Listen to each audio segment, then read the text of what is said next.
What is the new bank that you wrote about, Ken? The new bank is called Erbador Bank. Ah, see, Knew I I would made you I pronounce. made you say the name. It is it's a new tech bank started by a bunch of big name tech folks. It was approved by the federal government late last year, and it raised a ton of money, and it is getting ready to launch. And why does the world need a new bank? Who's launching this bank? That there's the question. So it's being launched. Palmer Luckey is a big backer. Joe Lonsdale's a backer. Why does we need we America does not need more banks. The banking business, especially the mid-sized and small banking business, is a tough business. There's not been a lot of growth. The number of banks in this country has fallen by half in the last decade or so, mostly through mergers, not failures. They just disappear. And so it is a question. Um, they would argue that there are underserved parts of the economy, in tech, for example, and in particular, crypto is underserved and needs banking. And these folks are going to come in with a new bank that has, all kinds of zippy technology, not legacy technology, and they are going to fill a need, and that's how they're going to make money.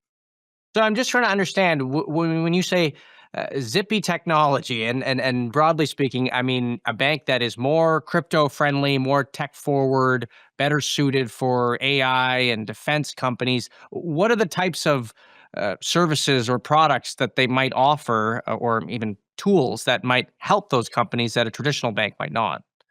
Well, so it's hard to say, right? Because traditional banks can do a lot of things. I mean, one of the things they say is traditional banks, even when they do crypto, for example, they have these old systems, and so they're trying to paste this new technology or the new money system onto the old technology, and that is causing problems. It's limiting the amount of customers they can take. We've seen examples of that. So they say we can do this better. Um, it's interesting. I'm a little skeptical because a lot of banks, because it's not such a great business, they're all trying new stuff and they're all investing, and so they are going to be able to handle some of this stuff. And more banks are moving in this direction. So will there be a need? It's not really clear. In terms of companies, tech has changed a lot in the last decade. We know that as well, but it used to be mostly software companies, and they didn't need a lot of cash. They were a relatively capital light business. Now, between defense tech and AI and other stuff, people need capital, and when you need capital, you need loans, things like that. You need more banking. Banking is not just for your payroll and stuff anymore. It really is a need. And so if these guys can come in and make loans that serve some of these industries where the traditional banks may be wary, then that could be a benefit too. And would these loans necessarily be riskier loans? So this bank is really trying to be a safe bank. So if you remember, Silicon Valley Bank failed in 2023, 3 years ago, and it really freaks people out in Silicon Valley. And so they want to be very, very safe. So they're not going to make huge loans relative to the deposits they have. They're going to have very safe assets, but they can do stuff if they understand an industry better than some other bank somewhere, then maybe they can make a loan that's safe, uh, uh, but what would be considered risky by somebody else. I mean, with banking, you just don't know. I mean, banks don't fail in a year or two. Banks fail, 5 years when the loans don't get paid back. So you just don't know.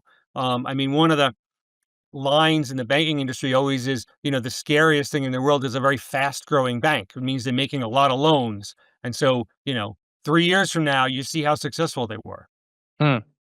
What do you see as some of the challenges that could face this bank, either from a regulatory perspective, from a business perspective? You said at the outset that you were skeptical. Walk me through that a bit. Well, so I mean, banks are eager to lend, and so that is one thing. The other thing is there's a whole huge world that's grown up in the past decade of private debt, and there is a ton of money out there looking for places to go. So the bread and butter business of banks is lending, and it's a pretty competitive space. The other risk is, yeah, when you're handling crypto, I mean, if crypto needs to be connected to the U.S. financial system, especially stable coins, which have gotten a huge boost following the stablecoin law last summer. The problem is, stable coins, open you up to all kinds of issues around sanctions and around know your customer rules, and the banking industry is very nervous about that stuff. And so they may be taking on a risk that other banks won't take just because of regulatory risk. And then we're in a very friendly environment from a regulatory perspective, especially crypto. That may not stay true. That may change. It may change in this administration if there are problems. It may change in the next administration. And so that's a risk that they take. They may be, come 3 years from now, they may be seen as an outlier and really get nailed on a regulatory stuff. Yeah. Well, I mean, and this is the point that Brian Chesky, he didn't echo the point today, but as I was watching some of his past interviews in preparation for the conversation today, I mean, he made this point. He said, "Look, tech people go one way, another way, depending on the administration. Uh, Stuff could change in 2 years, and then what? What are you going to do? You're going to, reverse course." So, I think Right. it's definitely going to be interesting to play out. Ken, it was a great call, and I want to thank you for coming on and discussing it with us. That is Ken Brown, our finance editor here at The Information.